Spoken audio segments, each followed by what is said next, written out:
জলের গন্ধ। কবি জয়াশিস ঘোষ।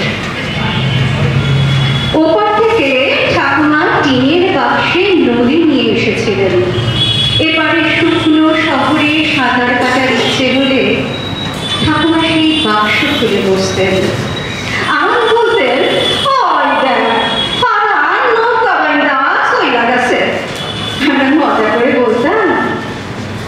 আমরা মজা করে বলতাম।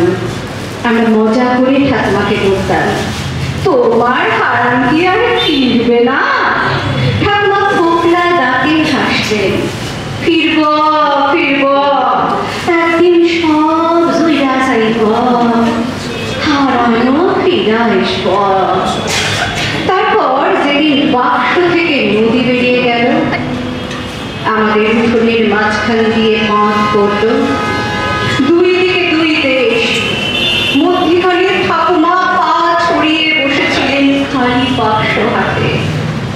বাবা এক হাত ধরে টানছেন, কাকা আরেক হাত। ঠাকুমা চিৎকার করছেন, হারাম! ও হারামের পো! কোথায় যাস? আমারে লইয়া যা, আমারে লইয়া যা।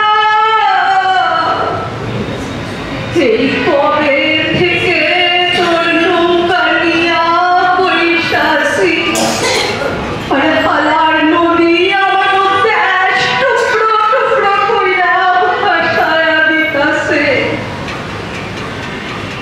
সেদিন ছিল জ্যোৎস্না, বাড়ি ভেসে যাচ্ছিল মাংসের গন্ধে। ধন্যবাদ।